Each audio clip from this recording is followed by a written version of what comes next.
bakunzi b'isamirizi y'umuvyeyi wacu Bikira Mariya, ijwi ry'Imana iwanyu, ijwi ry'Imana iwacu. Ndabaramukije mwese amahoro ya Kristo.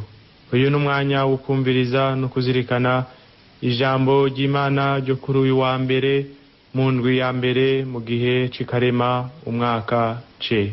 Iryo jambo ry'Imana Ecclesia duteguriye uyu munsi turisanga aha hakurikira. Igisomwa ca mbere tugisanga mu gitabo ca bene Levi ikigabane ca 19 umurongo wa mbere gushika ku murongo wa kabiri, tukabandanya no kuva ku murongo wa 11 gushika ku murongo wa 18. Izaburi ni Zaburi ya 18. Inkuru nziza tuyisanga mu nkuru nziza yanditswe na Matayo Mweranda ikigabane ca 25 kuva ku murongo wa 31 gushika ku murongo wa 46. Nidutegeye yompi umukama agira atuyagire. Ivyo dusoma mu gitabo c'amabwirizwa. Muri irya misi umukama yabwiye Musa ati: bwira abanyisirayeli bose uti nimube beranda, kuko jewe umukama Imana yanyu ndi mweranda. Ntihagire muri mwebwe uzokwiba, uzobesha n'uzohenda mugenzi we. Ntuze wirahire izina ryanje mu kubesha, kuko woba uhumanije izina ry'Imana yawe. Nije mukama. Ntuze uhende mugenzawe, kandi ntuze umusahure. Impembo y'umucangero ntizigumi wawe gushika bukeye. Ntuze uvume ikitumva, ntuze utege impumyi ico yitsitaza. Uruba hariho umukama Imana yawe. Nije mukama. Ntihagire uwo urenganye mu rubanza, ntuze ucishirizemwo umworo, kandi ntuzutinye ukutariko umukuru. Uracira mugenza urubanza nyago. Ntuze ukwize inabi ngo wararaze abawe. Ntuze urondere gusesa amaraso ya mugenzawe. Nije mukama. Ntuzokwanke mwene wanyu. Utegerezwa gukebura kavukire, niho utazokwikwegerako igicumuro. Ntuzokwihore kandi ntuzugirire inzigo abo musangiye igihugu. Urakunda mugenzawe nk'uko wikunda wewe nyene. Nije mukama. Iri ni jambo ry'Imana.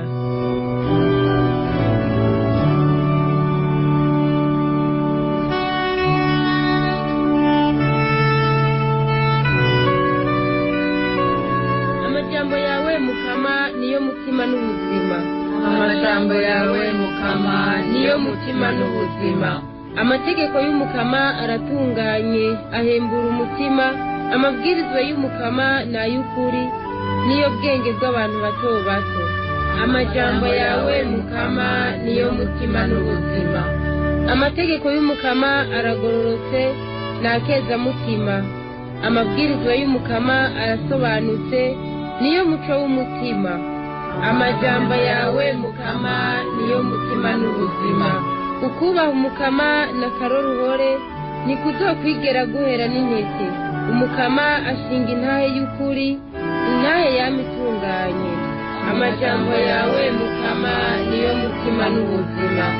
Amajambo yanje amva mu kanwa, be n'ivyiyumviro biva mu mutima wanje nibigushike ku nyota mukama, wowe nkinzo yanje ari wowe mukiza wanje.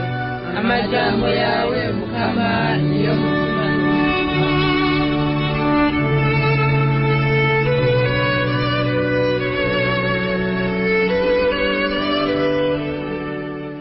Ivyo dusoma mu nkuru nziza yanditswe na Matayo Mweranda.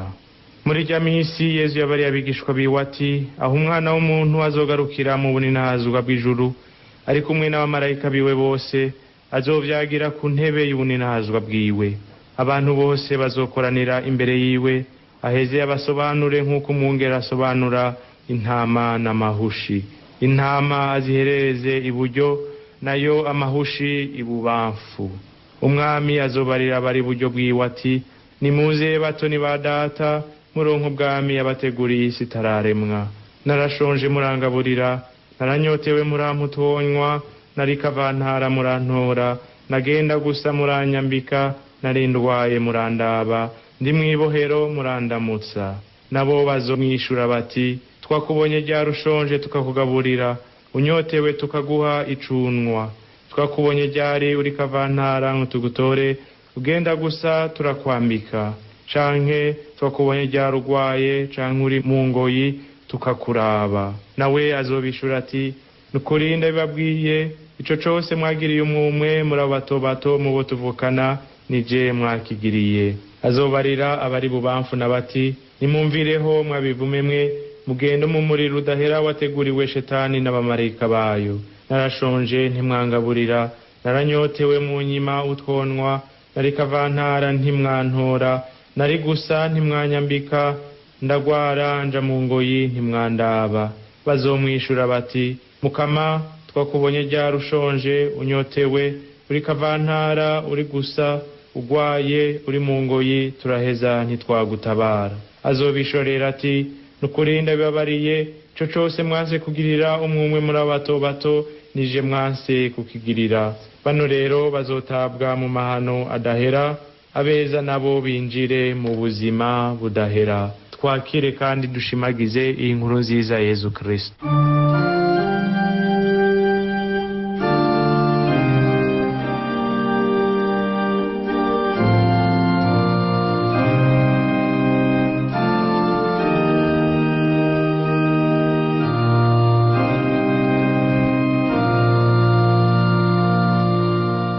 Nimuze batoni ba data bavukanye, tubanze dutegere yuko umuhezagiro ubwa mbere ni Kristo nk'umwana w'Imana yamyeho wa data.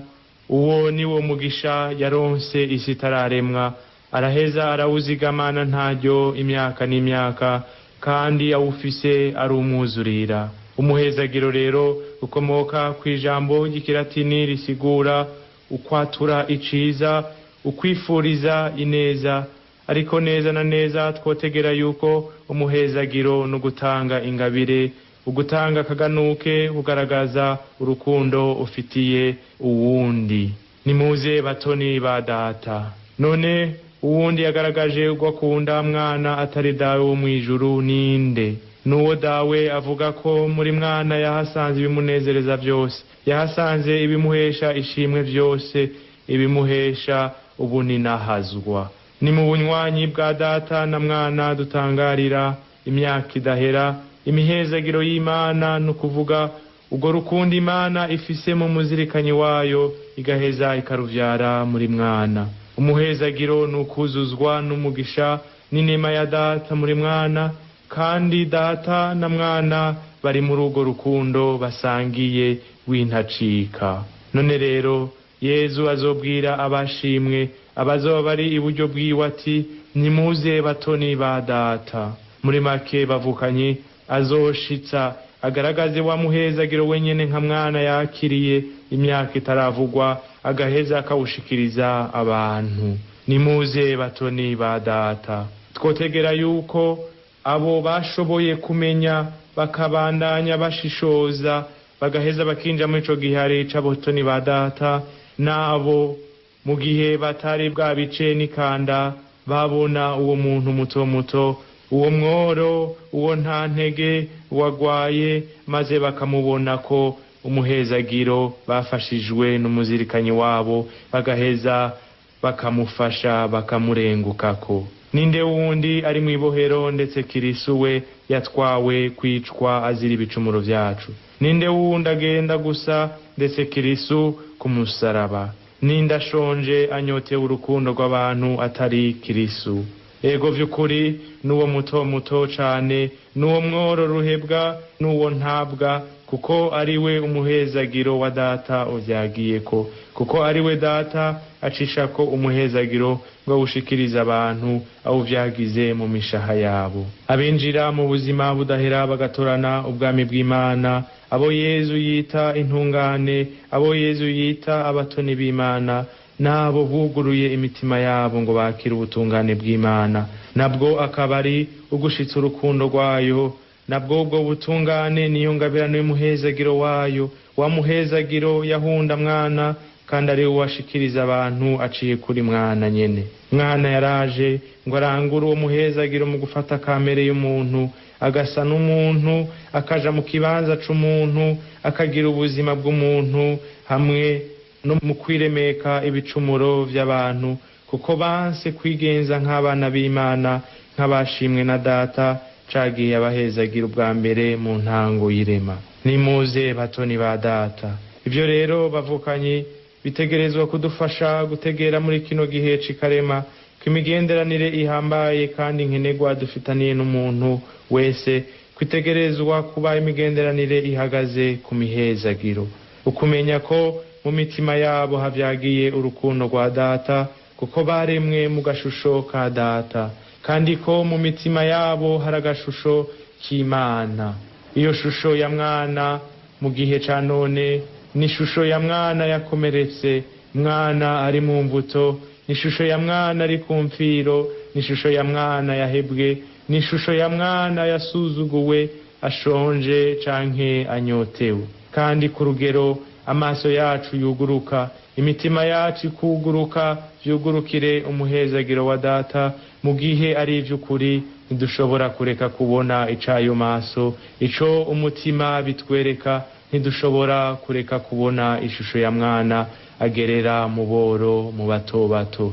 Nico gituma uyu munsi bavukanyi duhamagariwe gusabikanya mu vy'Umukama yaduhezagije, mu vy'Umukama yaduhaye, atari mu boro, atari mu bato bato, atari mu baboshwe gusa mu vyo tubona n'amaso mu buzima bwa misi yose, ariko kandi na cane cane muri abo bato bato, muri abo baboshwe kubera igicumuro cabo, kubera intege nke zabo, kubera akarenganyo kabo.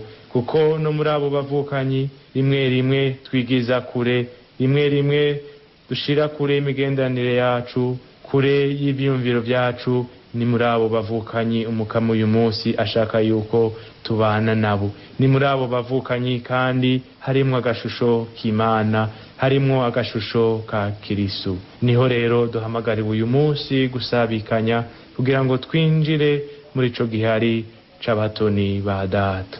None Kristo yibera muri bo atwiteze kwiki, arindiriye ko tumurengukako, ko tumwambika, ko tumugaburira, ko tumutabara. None ninde wundi azobikora atari twebwe nyene, kuko turabavukanye biwe, kuko yatwujuje imihezagiro ya data, kuko yatwitangiye akatwihebera ataco yishigarije gushika naho yemera urupfu. Nimuze rero bavukanyi twifashishije igisabisho co mu nkukanyeranda ya misa c'intangamarara tugira tuti: Mukama niwugurure imitima yacu ngo dutegere amabwirizwa yawe. Iryo bwirizwa ry'Imana ni iry'uwo muhezagiro wayo. Nimukundane nkuko nanje nabakunze. Ese bavukanye ico gisabisho co kwama mu mitima yacu no ku minwa yacu imisi yose. Ese imitima yacu yo kugurukira ibwirizwa rya Kristo, naryo ubwa mbere nuko Yezu yoguma yigira umuntu, nuko Yezu yoguma yitanga ngo arangurure urukiza rwacu mu mibiri yacu, mu buzima bwacu. Ndangize rero ndabifuriza kubandanya dutegera iryo bwirizwa ry'urukundo, kubandanya turishira mu ngiro mu gusabikanya n'abandi. Ni Umukama rero yoheza akatubwira ati: Nimuze batoni ba data. Umukama rero nabuzuzemwo impuhwe, nabuzuzemwo urukundo, imbabazi ziwe, kugira ngo dushobore kuba abatoni ba data ubu n'imyaka yose. Amen.